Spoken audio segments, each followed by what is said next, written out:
to see so many people here. Can you hear me? Can you hear me? I can't talk very well. Can you hear me? Oh, yeah. Good? Okay. All right. You'll be the yeller. I'll be the yellow. Okay. So we'll try to get the microphone turned up a little louder. Thank you all for coming tonight. We're Beachside Neighborhood Watch. My name is Ann Ruby. I have the privilege of being the chairman of this group. Thank you. And the first thing we do is we're going to do our code compliance report from Mark Jones. So thank you. Welcome, Mark.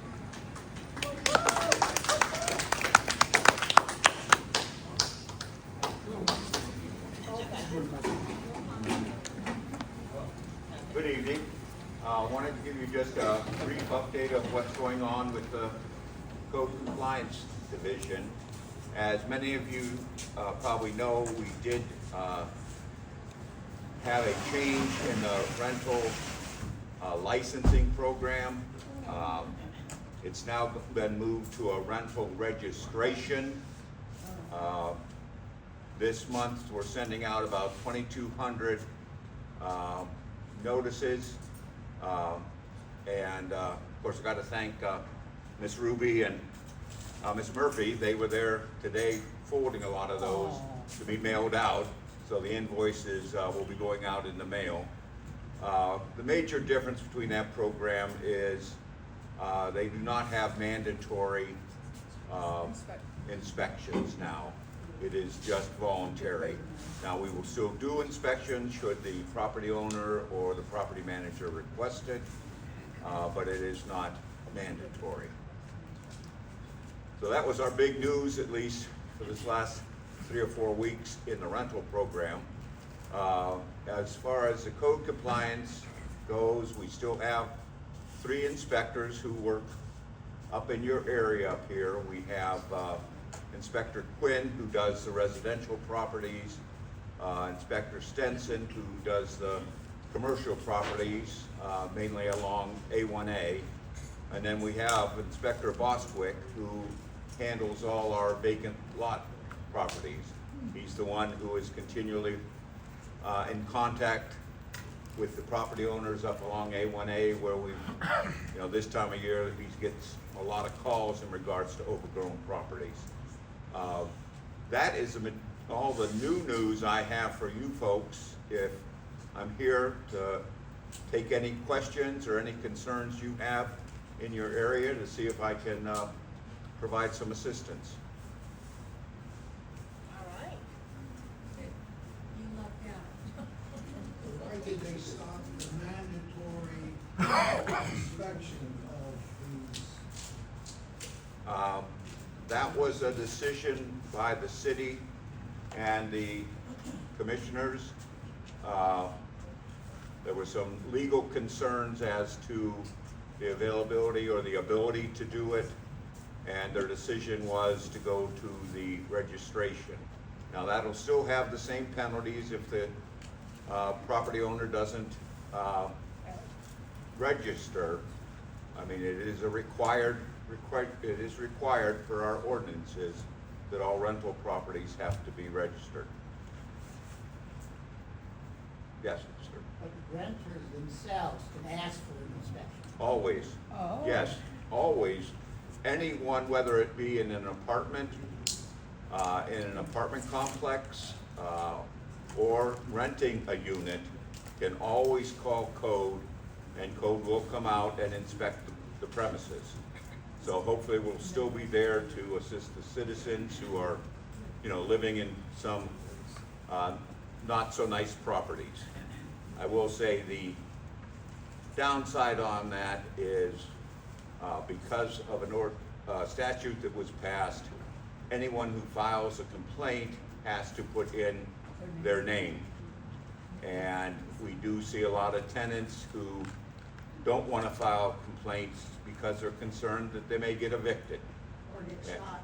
Yeah, well, I don't know about that, but I do know that there's a big fear of getting evicted when they call in a complaint. Is that name made public to the person? Yes, yeah, it's a statute that passed last July, that we can't take anonymous complaints. It's a state statute that we have to address. Yes, sir. Do you verify the name of the person calling, or did Donald Duck call? Well, Donald Duck, if he gave his correct phone number and correct email address, we wouldn't take it.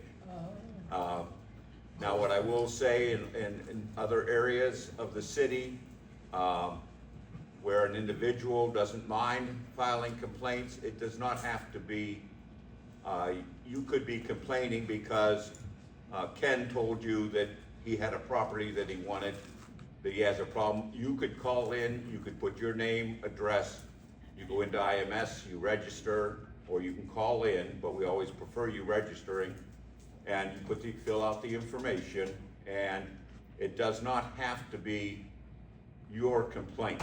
You can submit it for someone else. Yes? So when I filled out the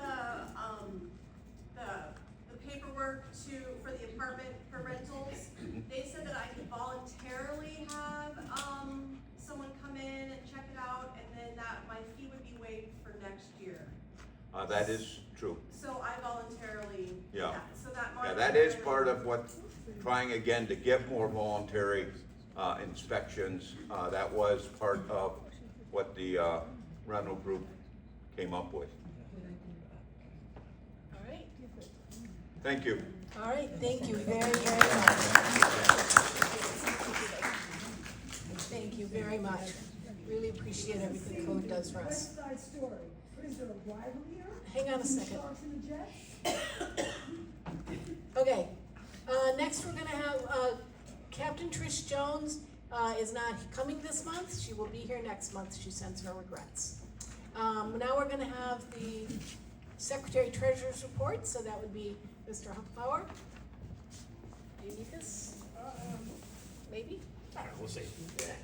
We'll just use it and see what we get. So we've got our regular general fund with a starting balance of $764.43. That account doesn't move a whole lot, because we don't have a whole lot of business expenses, especially this time of year. It is remaining the same. We have our barbecue fund. We have a starting balance of $2,666.61. We had deposits from Pass the Hat in June of $161, and that leaves us with and we had expenses there of $16.30 for some food. Leaves us with a total ending balance in that account of $2,811.31 for a combined total of $3,575.74. And that those numbers are always on your agendas if you have one. If you have any other questions, feel free to ask.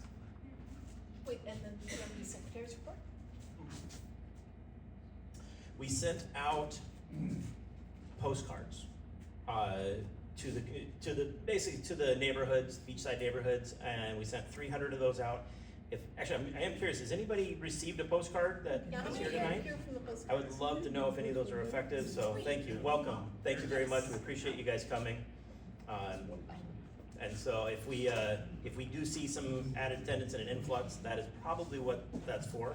But as always, please tell your friends and your neighbors about the group, and we'd love to see people here. So, and I just wanted to say a special thank you for our other community members and firefighters that are here this evening. Thank you guys for being here and being present. We'd love to have you as part of our community. Thank you. Thank you, Jared. Okay, thank you. Okay, so next we're gonna do Pass the Hat, or it's gonna be Pass the Big Giant Wine Glass. This is where we ask you to open up your wallets and This is the Catholic Church. put some money in to contribute to the barbecue fund.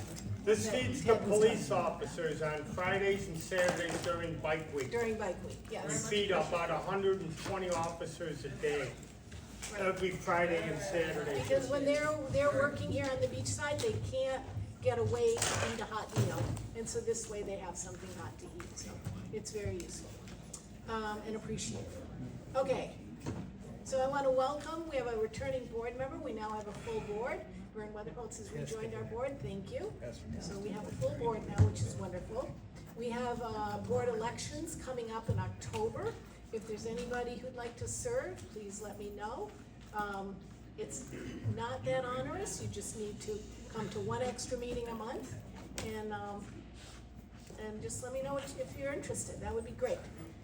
If you know of a beachside business that would like an opportunity to introduce themselves, they should give me a call, the number's right here on the agenda. 2 businesses I want to shout out to, please consider dropping into Steve's Famous Diner up there on A1A. He's been struggling a little bit with the construction going on A1A. It's blocked off his driveway, so please consider going there. It's great food, great experience. And then the 35 Bistro on Main Street had a fire and has been closed, but they're having their soft opening starting in September. So we'll keep you posted on that. That's a great place to go to. All right, we have city commission meetings coming up on the 20th of August and the 3rd of September. I guess I want this year to be over. And then there's a First Step Shelter board meeting, 8/11, so next week at 4:30 p.m. at YSG. If you're concerned about what's going on at the First Step Shelter, please consider attending that. Yes? Beachside Redevelopment Board meets next Wednesday. Oh, yeah. At 6 p.m. Okay, yeah, the Beachside Redevelopment Board will meet next Wednesday at 6 p.m., so that is worth going to at City Hall. And then First Step Shelter is having an open house, September 21st, 1 to 4. They're welcoming, celebrating their 1,000th graduate. So they'll have music, food, and stories. So we want to thank, we meet in this space for free every month, and it's wonderful. And it's only through the efforts of our wonderful volunteers who help us, and Ted and the Lady of Lords Veterans, and Father Phil, and Hillary, and Seth, and Rachel, who help us with the AV stuff like this, and just Lady of Lords in general has been a great community partner with BMW. So now we're going to acknowledge our elected officials. We have Ken Strickland, City Commission Zone 2. We have City Commission Zone 1, which you That's all our elected officials. Public officials, Mark Jones was here, but he left, and so now we also have our first responders, our firefighters from across the street. So welcome. And then I want to acknowledge the B&W board members who really helped put this all together. They do a great job. There's Jared Huffpower, Secretary Treasurer, Ken Strickland, the Director, and I'm not seeing, Vern Weatherholtz, yeah, Vern, and Ted, oh yeah, Ted, and me. And you. And me. So now we are to our guest speaker, who is Tony Tucci from FPL, and he has a presentation. Can I just say what I'm? Oh yeah, I forgot about Joyce. I'm sorry. I'll be really quick. Joyce, I do apologize. I forgot about you, Joyce. And then, thank you. No, I know there's gonna be lots of questions for you. And also, that's the other thing. We're gonna have questions for Tony. Please write them down and bring them up, and we'll read your questions and get them answered. Thank you. Or we'll give them to Tony. Hopefully, we'll get them answered. Put them in the pocket, answer them tomorrow. All right. I don't even know if that's working. Well, it's. Do I have to hold it? Hello? Hello? Hello? Hello? Ooh, I could have freaked my face in this, I think. Well, maybe I can. Okay, I'm Joyce with Seniors versus Crime through the Florida Attorney General's office. Okay, a couple things. There's going to be presentations coming up. Tony does them at August 12th at the new Smyrna Beach Library at 11 a.m. if anybody's interested. And then the 16th of August at the Episcopal Church in Port Orange on Ridgewood, if anybody's interested. And those are listed on our Facebook page. I know you're getting tired of me asking people to please join our Facebook page. There's some of these over there. I normally post neat stuff, especially stuff that our sheriff does, which is always good. And when there's presentations coming up. Plus my regional director likes to see that I'm reaching people, so it kind of helps me with it. We have some new brochures out here. I like our old ones better. It does say attention Florida seniors, but as you know, we help any adult that may have an issue. I have some after the storm pamphlets over there. It still has Ashley Moody's name on it, but it's still, we have a new Attorney General, which you know, but it's still relevant. We have hurricane preparation guide. I tried to get some of these, however many pages they are. It's a 20-page book, but you can get it online, and I've got information there on how you can pull it up, PDF. And I've got some seniors today over there. I've got Where to Find Help in Florida, which is a popular book that has information on it from the Florida Public Service Commission. And I have some Crime Stopper stuff. They always give us some cool stuff. I've got pens and pencils over there. Next month, I hope to have the pads again, maybe some flashlights.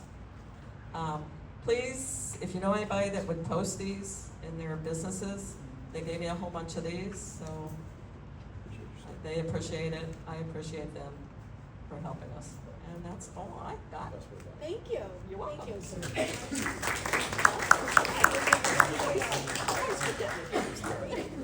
Thank you, Joyce. All right.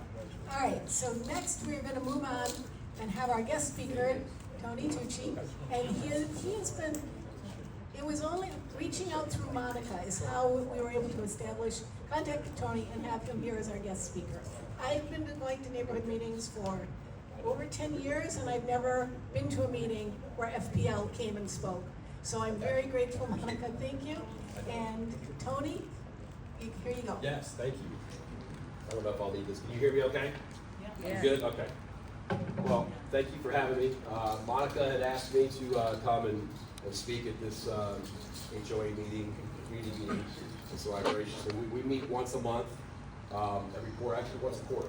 But before I get started, my name is Tony Tucci. I work at Florida Power Light. I've been there almost 36 years in January. I am a customer advisor. What's that mean? Volusia County, Flagler County, every city within is my customer. If they need anything, they contact me. Hence, that's the relationship I have with Monica and the whole city of Daytona Beach. They call me for anything and everything. Street lights, which we'll talk about later, I'm sure. But for here tonight, I'm going to talk about how we respond to our storms. We do have a process, believe it or not. I know it frustrates a lot of people when they go 3, 4, 5 days sometimes. But we do have a process where we have to start and end. I'll go over that. We'll talk about double poles. That's one of your favorite issues, I know. We'll also talk about graffiti on the transformers, which we've got a great process now. And we'll also talk about vegetation issues, kind of explain just the high level of, I got links on the presentation too, you can take pictures of it. And you can street light reporting if you got one out. And so we'll just get right into it. So basically, ready to respond. We cover this. This is kind of a graphical picture too. Storm comes through, knocks power out. We start with our big transmission lines, our substations, and we go kind of down the line. We will go to and start restoring feeders right off the bat. That's where we get the most customers back on power that quick. As from there, we are doing our critical services to our communities, such as hospitals, police stations, fire stations, and we have a great relationship with them, which we appreciate you very much. Grocery stores, gas stations, they kind of come down the list, and we meet with your county once in February. Every year we meet, the county decides what's on that critical list. Besides hospital, fire stations, police stations, that's a given. But water plants, water treatment plants, wastewater plants, that's all on there on our list to get up and running. Most storms, we try to get those back within 1 to 2 days, usually within 24 hours. But a lot of times, a lot of people don't realize is the clock, when that storm comes through and your power goes out, the clock doesn't start right there for FPL. We do have to wait for the safety of our crews to get out there. So that clock starts right then. So I know it's, on the West Coast it comes across and you start feeling your power goes out, the storm hasn't crossed and gone out to sea yet. That clock technically hasn't really started yet, so try to keep that in mind. But we do our best to get it back on as quick as possible. Here's kind of the categories we cover with the EOC, hospitals, emergency broadcast centers, correctional centers, fuel suppliers, which is always big, government centers, your EOC buildings. We get down to your regional wastewater pump stations, shelters, if they have special needs, a lot of schools we try to get back on. We have different job roles, storm roles during a storm comes through. My personal one is I'm in charge of every nursing home and assisted living facility in the state of Florida. So me and 4 other people, no matter where the storm goes, we are in charge of getting nursing homes, making sure they have fuel, which they have by law, they have to, and a generator, which is good news now. So that's that right there. So that's kind of the categories. Remember, we always start from the big lines, basically, your transmission, your substations. If those aren't the problems, we're going right to the feeders to get those 2,000 customers back on. Bottom line too is keep in mind if you're on a dirt road, you got one transformer there, and you got you and your neighbor on it. I do apologize. It could be a little while, but that's that's the way that works as far as the lines go. Just kind of the infrastructure is basically, if you kind of take a look at the map, all that in blue is Florida Power & Light. Over 6 million customers, and I won't bore you with those numbers right there because I know you want to get to your questions. I've been seeing a lot of writing going on. Monica didn't tell me that, but that's okay. Also, what we've really started doing the last few years is using drones. After a storm, we have our drone team go out so we can assess damage. Before, we had to either wait for the winds and stuff to go down, the water to recede if it's flooding, so now we can get out there, we can fly over. We do this every day on blue sky days as well. We're looking at the power poles, we're looking for deteriorated transformers, stuff like that. We're trying to get ahead of the game for those storms. And we also have the portable mobile command centers, community response. Have you all driven by after a storm at the Speedway? The staging site, have you seen our staging site out there? Yeah. That's one of our main hubs. We have, I think the last storm that came through, we ended up having like 22 different staging sites across the state. But that one at the Speedway is massive. There was 8,000 to 10,000 crew members out there. So it's a big undertaking. We go through a storm dry run every year. It's usually starting in April, May. The whole company pretends there's a storm coming. We get our 72-hour notice. We make sure all of our systems are working, our passwords that we have to use, and then all of our reporting and workloads every day. We go through a whole scenario every year for our storm dry run. Knock on wood, we don't have too much to do this year. You never know. That's kind of what I touched on there with the year-round planning and practice. We never stop thinking about it. We never stop working on and trying to get that power restored the best for you. This is something that you can download there. It's the FPL Power Tracker. You can download it on your phone. If you get the app, you can go to the website. It kind of gives you the status of your power. So right there, it's your fpl.com/storm. And it's really easy with the mobile app too. Kind of gives you the preparedness and tips, which you've lived in Florida long enough, you should know your tips and tricks by now. If not, please go there and get that tonight. So that's kind of the nutshell of how we prepare. It's high level, but it's pretty simple when it comes to think about the transmission lines, substations, neighborhoods, feeders, all your main feeders going down Ridgewood, stuff like that. We're gonna get the most people on with those feeders. The FPL infrastructure, we've made leaps and bounds over the past 5 to 10 years with all your big concrete poles, your big wooden poles. That is so we can get through a storm, not have many poles laying down as we used to in the past. So it has gotten better, but for whoever's lived here for a long time, you should see a big difference in how long your power and how quickly get it restored. I'm born and raised here, Halifax Hospital, 54 years ago. So I've seen the change as well. It's helped us through there. I can say this for the double poles. I know that's a big issue. And if you have any, I will give you my card, which will make me regret that. But I will give you my card. Double poles. If you see one that's free and clear, meaning we have put our new pole up, and AT&T, Spectrum, all the other Comcast, all your other, they've moved over, and we have one pole sitting with nothing on it, we need to get that out. I worked with Monica, and we got a bunch cleared on Peninsula. from like Silver Beach area. So please, I see you right here. And give you 20. Please, we need to have that. I'll get you the cards afterwards, we don't do that right now. Send that to them. We have a department, I will get it to them. That's what we need to know that, if they're free and clear. That's a lot of times, you know, make sure they're free and clear. I don't want to send a crew out there and there's one line still connected.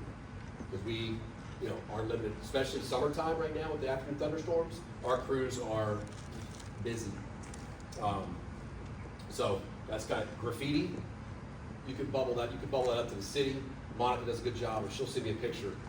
And the turnaround's been very quick on that. We'll go right out and paint it again. So it's a good thing. If you've seen the wraps in certain cities, different floral, that is a city, they want to do that. We have a process for them to follow. They have to pick from like 6 designs type stuff. They can't cover up our numbers. Please don't cover up the numbers if you ever do that. That's not good. If the crew's going out there and trying to find a switch cabinet, and they're looking for a number and they can't find it.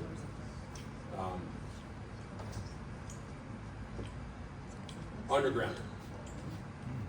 So I know everybody says we should underground everything, and we are slowly doing that. A lot of the cities have done it on their own. If you go down to Holly Hill right now, from Mason up to LPGA on Ridgewood, it's all underground. All you got are the streetlight poles. It looks amazing. And I believe, I'm not quite sure, I think they did grants and stuff like that. They applied for it a long time ago. Daytona Beach Shores took their initiative many years ago. Flagler Beach took their initiative. They wanted their city to look beautiful, and they paid the price. Monica and I have gotten some ballpark numbers she requested. I think it was from Fraser to Vermont. Does that make sense? I can look. Vermont to Fraser. A ballpark figure was like 1.1 million. It's not cheap. That's cheap. I said ballpark. That's on camera. I said ballpark. That's until they get out there and really do that. That's just a high level, because the last thing we can do is send it to our underground group. We spend 6 months planning this, designing it, and then the city goes, "No, we're good." We can't do that. We don't have the resources for that. That's just one section. Now, that section might have some basic infrastructure in it.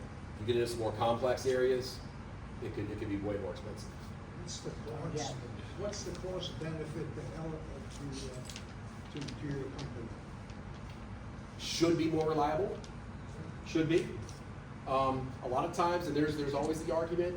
I mean, I'm old school, so I like the look of it. However, after a storm, if there's Ian flooding, crews can't do much with that transformer on the ground. Overhead lines, we can see what's going on. We are piloting many areas around the state with our underground program for our lateral program, meaning you have a rear of service, bolt poles there, line comes from the pole to your house, all of that.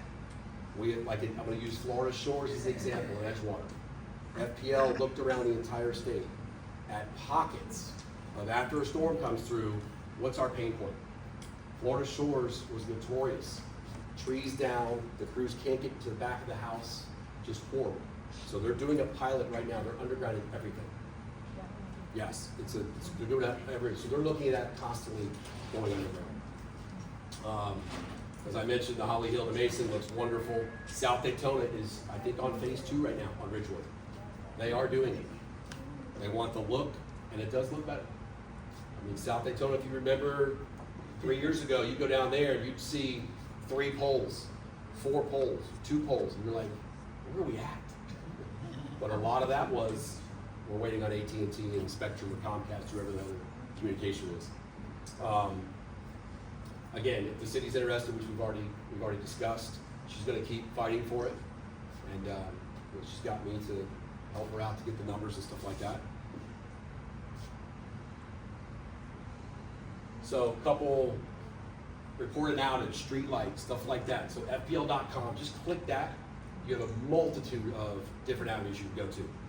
Your light's out, that's what it says. We'll get it back on for you, report the outage for your, after you click that outage app, it'll say street light trouble, reported issue. You can put your address in, it'll bring up a map with that little icon with your street light that you're talking about. You click that. It'll give you a ticket number. That, if I can stress one thing tonight, if you can get a ticket number, whether it's an outage or a street light, are you already bored to fall asleep? Okay, just check. Streetlight ticket or an outage ticket number, that is huge. For when you call the phone center, or now that you got my card, if you call me, the first thing I'm gonna ask you is, do you have a ticket number? And if you say no, then I'm gonna have to do a little research. But again, keep in mind, I got Flagler County and Volusia County in every city. I'm just joking. So please, streetlights, we've been doing a lot of, so on the beach side, especially here, it's turtle season. So we're shielding and turning off. We get with the cities, the counties, the wildlife. It's a big ordeal. We meet with them once a year, and then throughout this entire season. If they have one that is still on, we'll run it through out there to get it off or shielded. Who pays for the underground lines, the city or FPL? Like on, just say Ridgewood, for instance, is the city. Okay. Yeah, any new construction out there right now, it's mandatory, it's underground. You won't see a new development going in and they're putting overhead. That's what a lot of cities mandate that. You got a new development coming in, yes ma'am. A ticket number, just a 17876. After you hit enter, it's gonna say, here's your ticket number. Yeah, it's wonderful. That's the key.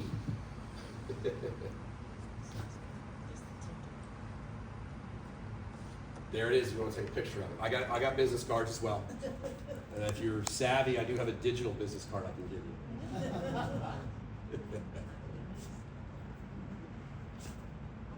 Oh, Mal's my boss. He's gonna be mad that I put his name up there. It's gonna be wonderful.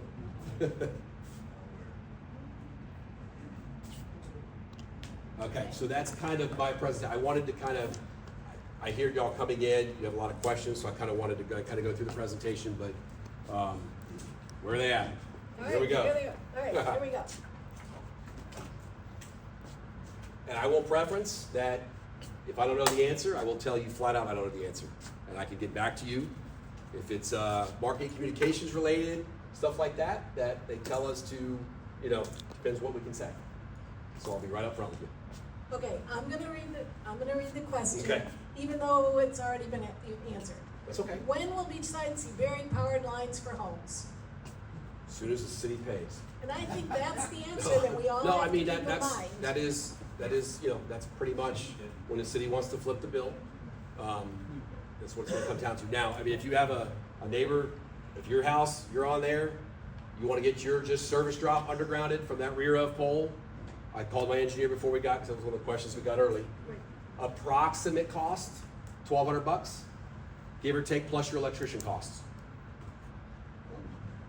So that's the. No. Again, I preference that's approximate, meaning I don't know how long the run is.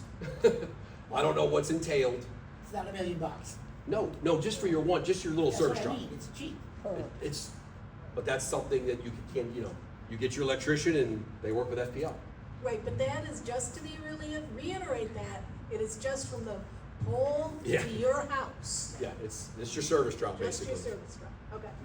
Yeah. Okay, And I'll follow up on that. If you are interested in doing that, any construction project on the FPL, it's at fpl.com/project portal.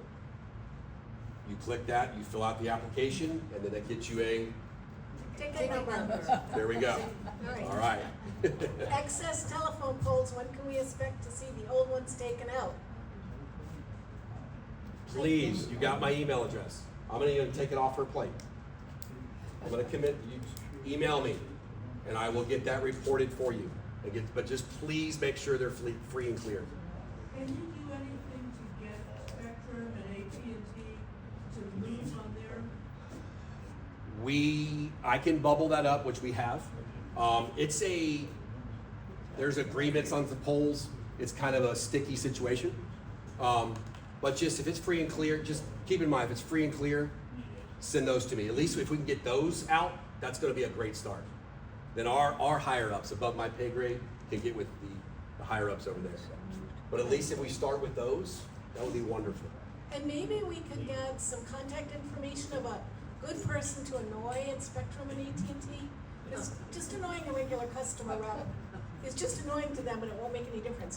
But maybe we could get a contact at AT&T and Spectrum and we could all gang up on them. But we won't say that here. We'll just ask for the information.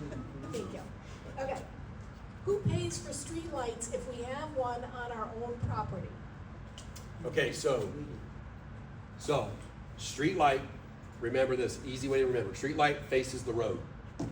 Outdoor light faces the customer's property, that you pay for that. You have a separate account opened, and you pay a monthly charge. Those little floodlight looking LED ones now, that's you. You have a separate account opened.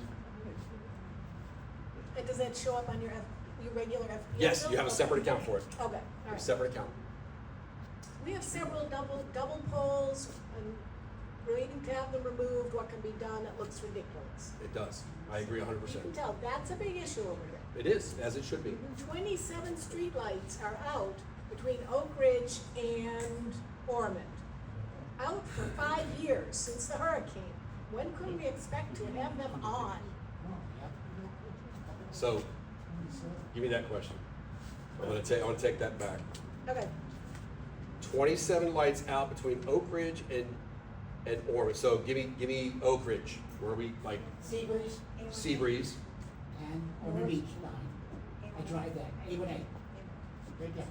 So A1A, are they off for turtle lights? No. On both sides of the street, one section is like 2 blocks long, they're out, On A1A. A1A, and the others are off, the others are lit, so. Good job. Thanks for showing. hopefully that will get a ticket number. Well, that A1A Atlantic. So Atlantic from Oak Ridge to the Ormond line. Okay, All right, so that, I will do some investigation on that. I will get that to our streetlight supervisor to find out what's going on with that. 5 years, and you've been asking FPL for 5 years? he's been asking the city 3 years? commission for 5 years. Yes. 3 different people. Do you have a ticket number? Over the years. Okay. All right. One guy said he would do it. Do me a monster favor, if you can. You got my email. Email me that. You got my email. John, I'll work with you on that. Okay. Or whoever. Somebody email me so I have some kind of documentation.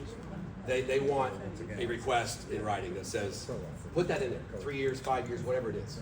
Okay, That way I don't. It was Matthew who did it. Okay. okay. Please, that's unacceptable. If it's been 3 years, that's crazy. I mean, Here's another one on the same topic. Okay. You lease pole space to AT&T, Spectrum, etc. In their contract, you ask them to agree to keep with their wires, meet or remove obsolete wires. If not, please look into it. Who can we call to fix this mess? yes. Again, give me the clear ones first. You can send me the other ones, but you got to call AT&T, unfortunately. I mean, I'll bubble it up after this meeting, of course. You know, to say AT&T and Comcast, whoever it is.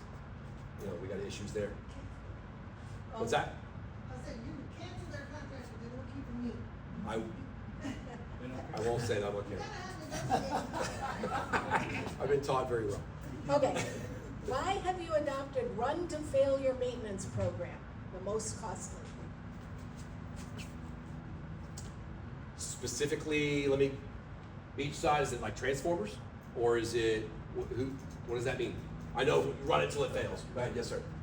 As a industry expert in that, I can just tell you, and it's, I know a lot of people that work there, I won't give names, but I want them to get fired. Gotcha. But you do have a run to failure, which is the most expensive way to maintain. You used to do PMs on the wires, for example, washing the salt off. Corporate decided they make a little extra money pocketing it, and then let them fail, and then say, oh gee, hurricane took them all down, we need extra money, which is the real reason why. I'm a stockholder too, and I get that, but I'd much rather you maintain the system than pad the stock. Okay.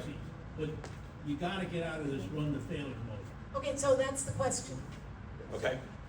I do not know the answer to that. Okay. Well, No, I mean, I can find out. I need some, the only thing I will say though is I need some examples. What I mean by that is, are you saying a transformer? We let it run till it breaks? yes, that's one. Wires you let run till they break. I can give you several examples. So why don't you put that together? You've got his email I address and you can filled email out it. tickets and you delete them after 90 days now. It used to be 6 months, then you delete them after 90 days. What do you mean you fill out a ticket for what? I go in and I go online, fill out the ticket saying that this is a problem, and then after 90 days, you guys delete them, and it's like it never even happened. Okay, I mean, my guess there is if you're saying that it's old, There's a lot of them that have been several years. I understand, but if Just we're like gonna, John's lights out, it's the same thing. I can give you Right. one street wisteria. no, I understand that. Yeah, you get into where it's a balance as well. Transformers, balance. Transformers working, No, they leak hazardous material, and I had Okay, pointed, so I you- pointed that out. I had to go to my city commissioner, and she was fantastic, because she got you guys to finally fix one of them that was bad. But you've got, one of them It- during the hurricane, the telephone pole caught fire and burned for 3 days before the fire could be fired, and then we finally came out and fixed it. The If it- hazardous oil poured straight into a sea drain into the ocean, which is a really bad thing to do. if anybody in this room sees a leaking transformer, you email me. I will get that taken care of. All right, we got your email now. Well, I'm dead serious. I'm gonna give you a card, just in case you can take a picture. And I'm not blaming you. No, no, look, It's a corporate-wide policy. I completely understand. I do not take offense. I do not take it personal. Okay. Could you use drones to see streetlights are out on major So I roads? also retired. That is a great question, and I am Would you like going that in your to, book? I would like that in my book. Okay. I'm gonna ask our drone team if they even patrol the streetlights like that. That's a Okay. great idea. Good idea. Why did you not listen to experienced employees and install a $20,000 water barrier at the Port Orange substation and end up with over $2 million of preventable damage? And the answer probably is, I don't know. I don't know the answer to the $20,000 barrier. I do know that city and county now are talking about the drainage problem, which is really the main issue there. Think about it. We have our substation. We maintain our substation. The root cause is the drainage. Okay? We are going to be we're raising our equipment.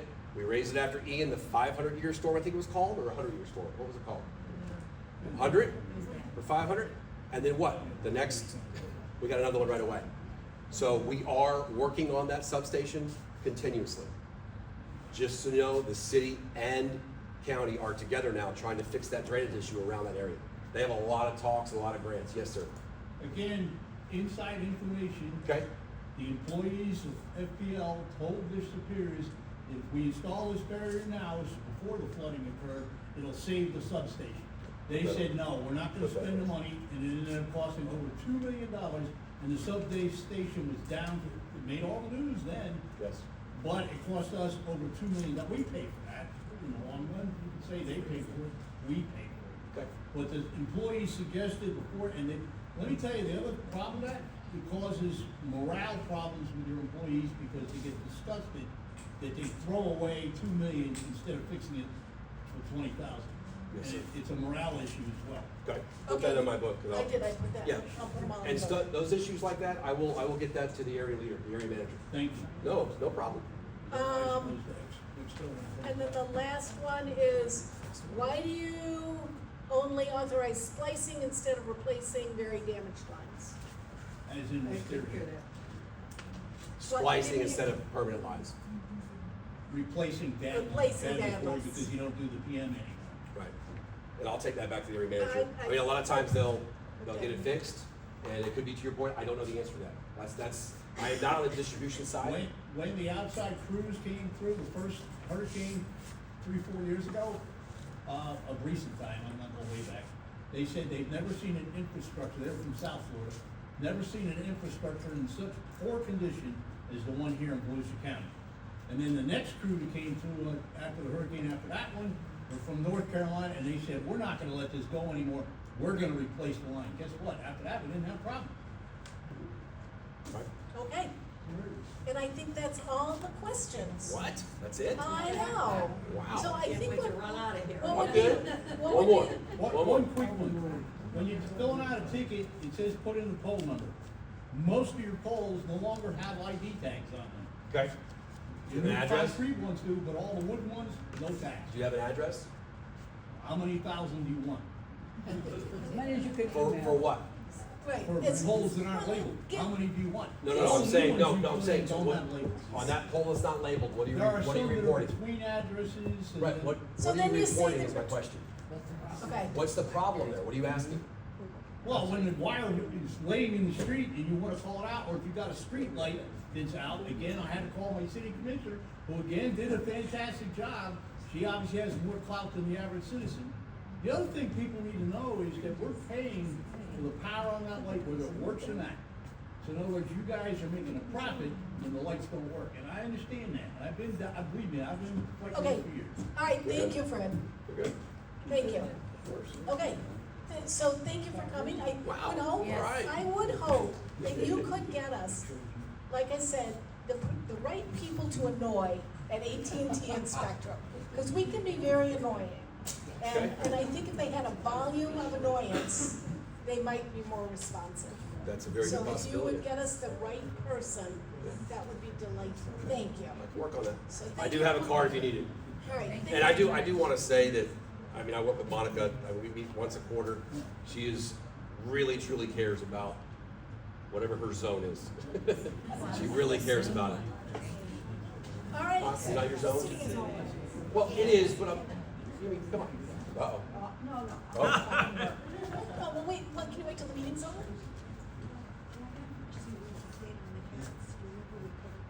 Oh, yeah, okay, so let's change comments. And I'll just say, thank you, I appreciate you letting me come in here and talk. Appreciate the information. You want an email?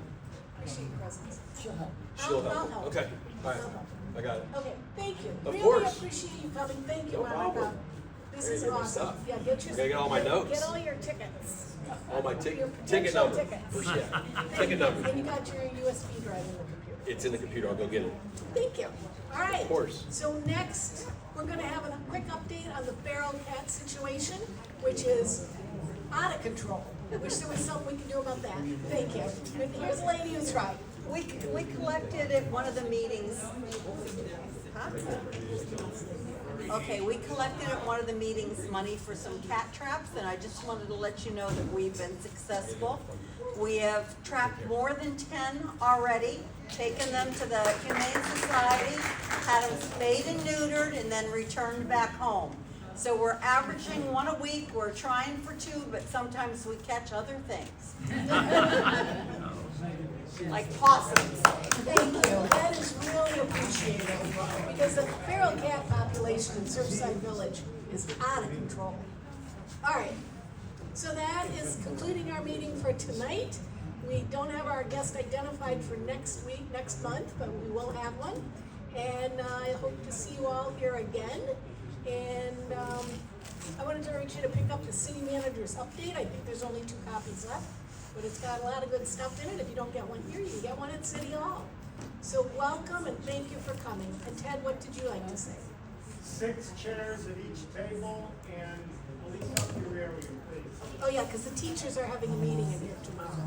So thank you all very, very much for coming. And you're good